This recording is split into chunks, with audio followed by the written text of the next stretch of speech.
Apa yang akan Anda lakukan jika Anda satu-satunya orang di bumi yang tahu persis bagaimana kiamat bekerja? Setiap monster, setiap lantai dungeon, setiap jebakan, setiap pola bos, setiap skill tersembunyi dan jalur rahasia yang bahkan tidak diketahui orang lain. Anda akan mendominasi, kan? Itulah yang terjadi pada Kang Jin Hyuk, seorang yatim piatu, kreator konten gaming yang dilupakan, dan satu-satunya manusia yang pernah menamatkan game bernama Tower of Trials. Dia menghabiskan 11 tahun di game itu, 11 tahun saat semua orang berhenti, melanjutkan hidup, dan mengatakan dia menyia-nyiakan hidupnya. Lalu game itu menjadi nyata. Sebuah menara raksasa turun dari langit. Monster bermunculan. Umat manusia diberi ultimatum. Bersihkan setiap lantai dalam 90 hari atau punah. Setiap orang yang menertawakan Kang Jin Hyuk karena memainkan game mati akan segera mendapat pelajaran yang sangat menyakitkan. Karena dia memiliki panduan strategi untuk akhir dunia. Dan dia satu-satunya pemilik. Om Ambi, mari kita bicara tentang siapa Kang Jin Hyuk sebelum dunia berakhir. Dia seorang yatim piatu. Orang tuanya menelantarkannya pada hari dia dilahirkan. Tidak ada keluarga. Tidak ada warisan. Tidak ada jaring pengaman.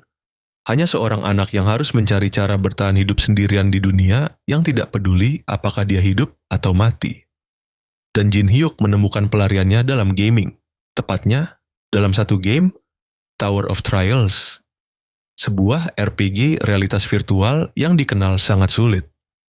Bukan sulit yang menantang dan menyenangkan. Sulit yang pengembangnya mungkin benar-benar membenci pemain. Ratusan lantai, ribuan mekanisme boss. Teka-teki begitu rumit sehingga seluruh forum pemain berdedikasi tidak bisa memecahkannya. Game itu diluncurkan dengan pujian kritis dan kemudian segera mati. Tingkat kesulitannya terlalu menghukum. Guild teratas bubar. Pemain hardcore berhenti satu persatu. Server menjadi kota hantu. Pengembangnya pada dasarnya meninggalkannya. Tapi Jin Hyuk tidak berhenti. Dia menjadi YouTuber, seorang kreator konten, menyiarkan upayanya membersihkan Tower of Trials kepada audiens yang menyusut dari kecil menjadi tidak ada. Malam demi malam menyiarkan ke ruang obrolan yang mungkin berisi 3 orang. Kadang 0. Hidupnya di luar game tidak jauh lebih baik. Tidak ada pendapatan stabil. Tidak ada lingkaran sosial. Tidak ada prospek. Hanya seorang yatim piatu yang terus menggiling game mati yang tidak dipedulikan siapapun. Orang-orang menyuruhnya berhenti. Cari pekerjaan nyata. Berhenti membuang hidupnya. Move on. Jin Hyuk mengabaikan mereka semua. 11 tahun. Selama 11 tahun, dia memainkan Tower of Trials. Solo. Tanpa dukungan guild. Tanpa panduan walkthrough. Hanya tekad mentah dan jenis perhatian terhadap detail yang obsesif yang muncul ketika Anda benar-benar tidak punya hal lain dalam hidup untuk difokuskan. Dan setelah 11 tahun menggiling, mati, belajar, dan menggiling lagi, Kang Jin Hyuk melakukan hal yang mustahil. Dia menamatkan Tower of Trials. Setiap lantai, setiap bos, setiap rahasia. Pemain pertama dan satu-satunya dalam sejarah game itu yang mencapai puncak. Video tamatnya hanya mendapat segelintir tayangan. Beberapa komentar yang mengatakan, siapa yang masih main ini? Ucapan selamat dari 3 penonton setianya. Dan hanya itu. Pencapaian gaming terbesar dalam sejarah Tower of Trials dilakukan sepenuhnya solo, dan dunia menanggapinya dengan ketidakpedulian total. Jin Hyuk menatap layarnya malam itu serius mempertimbangkan untuk menutup channelnya selamanya, 11 tahun. Dan tidak ada hasil apapun, dia salah besar. Keesokan paginya, langit terbelah. Sebuah struktur muncul di atas setiap kota besar di bumi secara bersamaan. Sebuah menara, tingginya mustahil. Menjulang hingga atmosfer atas, arsitektur yang sama, desain yang sama, kehadiran yang sama yang telah ditatap Jin Hyuk di layarnya selama lebih dari 1 dekade. Tower of Trials, dalam kenyataan, fisik, nyata. Pengumuman sistem muncul di depan setiap manusia di planet ini, teks melayang, bersinar biru, mustahil untuk diabaikan, umat manusia harus membersihkan setiap lantai. Tenggat waktu, 90 hari per lantai. Kegagalan berarti kepunahan. Dunia meledak menjadi kekacauan, pemerintah panik, militer bergerak, orang-orang berteriak, berlari, berdoa, dan panik.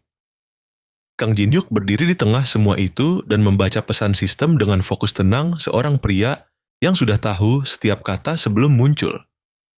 Karena Tower of Trials yang baru saja terwujud dalam kenyataan, identik dengan game, lantai yang sama, monster yang sama, mekanisme yang sama, jalur tersembunyi yang sama, pola bos yang sama, setiap rahasia yang dihabiskan Jin-hyuk 11 tahun untuk menemukannya, setiap strategi, setiap eksploitasi, setiap ruang tersembunyi dan buku skill terkubur, dan solusi teka-teki obskur yang bahkan penambang data paling berdedikasi tidak pernah menemukannya. Semuanya berlaku. 7 miliar orang baru saja belajar bahwa kiamat itu nyata. Satu orang sudah menghafal walkthrough lengkapnya. Respons dunia terhadap menara itu mudah ditebak. Pasukan militer dikerahkan. Korporasi mendanai tim serang elit. Pemerintah membentuk gugus tugas darurat. Mereka semua gagal. Karena Tower of Trials tidak dirancang untuk kekuatan kasar.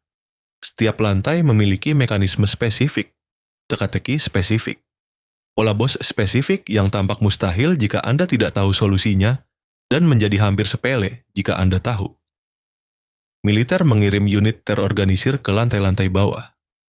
Mereka menghadapi monster yang tidak bisa digores senjata konvensional. Korban berjatuhan seketika.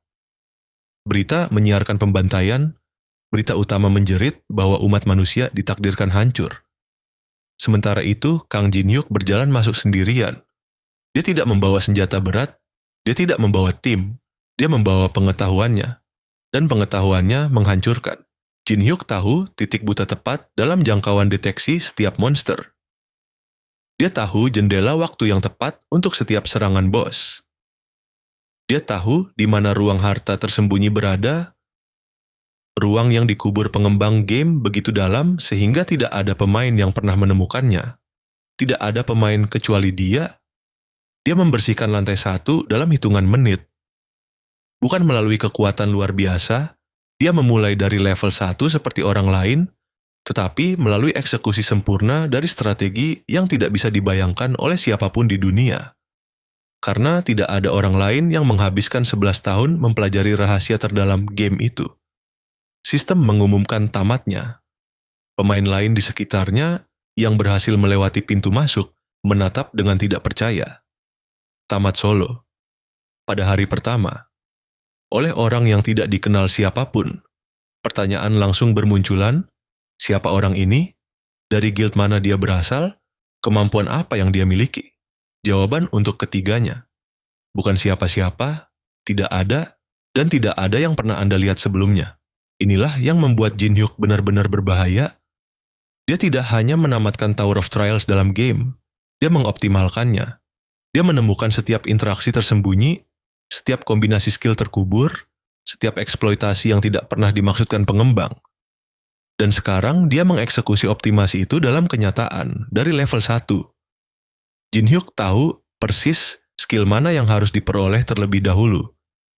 Dia tahu kemampuan awal mana yang tampak tidak berguna, tapi menjadi benar-benar broken ketika dikombinasikan dengan sinergi akhir game. Dia tahu buku skill tersembunyi mana yang terkubur di lantai mana, di balik dinding rahasia mana, dipicu oleh solusi teka-teki spesifik mana. Sementara pemain Awakened lainnya meraba-raba dasar, menepas setelah menenahama, mempelajari skill tempur melalui coba-coba, mati karena jebakan yang tidak mereka lihat, membuang sumber daya pada peralatan yang menjadi usang 2 lantai. Kemudian, Jin-hyuk sedang membangun karakter yang seharusnya tidak ada pada levelnya. Dia mengambil kemampuan yang tidak dirancang sistem untuk dimiliki pemain sedini ini. Skill yang disalin dari pertemuan bos. Teknik yang ditemukan di ruangan yang memerlukan kondisi pemicu sangat spesifik untuk diakses. Kombinasi yang mengubah karakter level 15 menjadi sesuatu yang bisa bersaing dengan pemain level 50. Kesenjangan antara Jin-hyuk dan orang lain bukan hanya skill, tapi informasi. Dia memiliki 11 tahun akumulasi pengetahuan game yang diterapkan pada kenyataan di mana orang lain bahkan belum selesai membaca tutorial. Dalam hitungan minggu setelah kemunculan menara, umat manusia mengorganisir diri. Pemain terkuat membentuk guild, organisasi besar yang didukung uang korporasi, koneksi militer, dan struktur kekuasaan dunia lama. Mereka menimbun sumber daya, mengontrol akses lantai, dan bersaing satu sama lain untuk dominasi. Guild-guild ini mewakili tatanan dunia baru. Institusi paling kuat di bumi dipimpin oleh individu paling awaken, dengan miliaran dana dan ratusan anggota elit.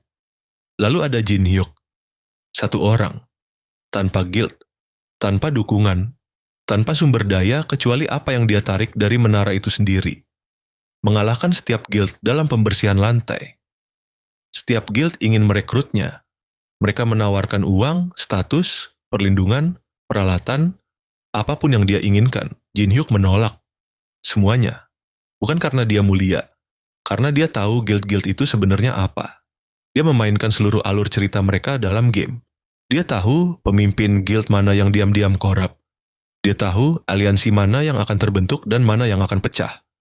Dia tahu guild mana yang akan saling mengkhianati di lantai atas. Dia tidak ingin bergabung.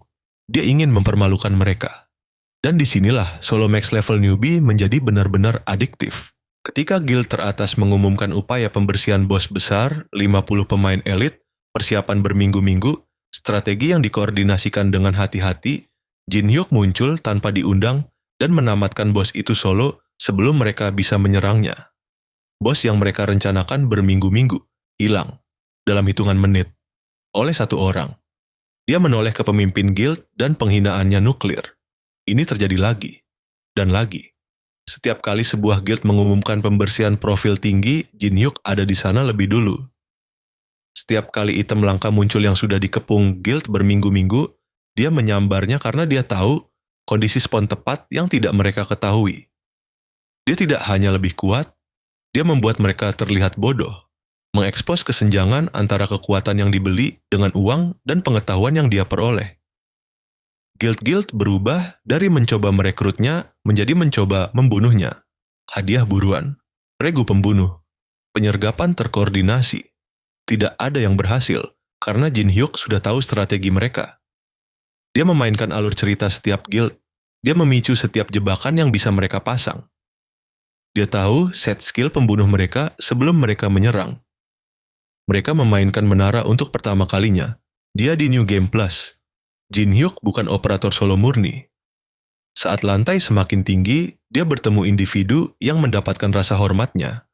Sesuatu yang sangat sulit dilakukan. Salah satu yang pertama adalah Teresa, seorang paladin.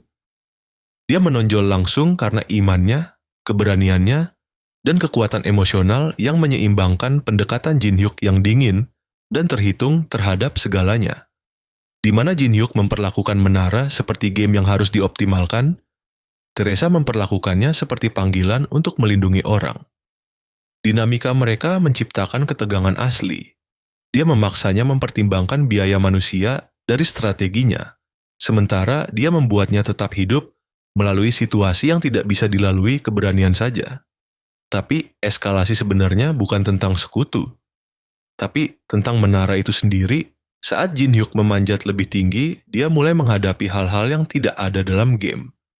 Mekanisme baru, pola bos yang dimodifikasi, ancaman tersembunyi yang tidak dipersiapkan 11 tahun pengetahuannya. Menara itu beradaptasi. Ia menyadari seseorang sedang memanjat dengan pengetahuan sebelumnya yang sempurna. Dan ia mengubah aturannya untuk mengimbangi. Kekuatan terbesar Jin Hyuk, pengetahuannya, perlahan menjadi tidak dapat diandalkan. Semakin tinggi dia naik, semakin menara menyimpang dari yang dia ingat. Dan pemain yang mengandalkan panduan strategi yang menjadi semakin tidak akurat adalah pemain yang pada akhirnya akan membuat kesalahan fatal. Disinilah seri ini berevolusi dari fantasi kekuatan murni menjadi sesuatu yang benar-benar tidak dapat diprediksi. Pertanyaannya bergeser dari bisakah ada yang menghentikan Jin Hyuk menjadi bisakah Jin Hyuk beradaptasi ketika satu keunggulan yang membuatnya tak terhentikan mulai runtuh. Inilah mengapa solo max level newbie menghancurkan algoritma sekarang. Lantai-lantai awal adalah fantasi pembenaran murni. Seorang yatim piatu yang bukan siapa-siapa membuktikan bahwa 11 tahun dedikasi tidak sia-sia. Menontonnya mempermalukan guild yang didukung miliaran hanya dengan pengetahuan game memberikan kepuasan pada tingkat primal. Tapi seri ini tidak membiarkan Anda tetap nyaman. Menara itu berevolusi. Musuh-musuh menjadi lebih cerdas. Dan versi Jin Hyuk yang harus berpikir cepat, berimprovisasi, dan melawan ancaman yang tidak dipersiapkan panduan strategi 10 kali lebih menarik daripada dewa overpowered di lantai bawah. Jika Anda ingin melihat bos pertama yang tidak ada dalam game asli, pertarungan yang memaksa Jin Hyuk bermain tanpa walkthrough untuk pertama kalinya dalam hidupnya, tekan subscribe sekarang. Karena kompilasi berikutnya akan sangat besar. Tekan subscribe untuk kompilasi besar berikutnya. Terima kasih sudah menonton. Sampai jumpa di episode berikutnya.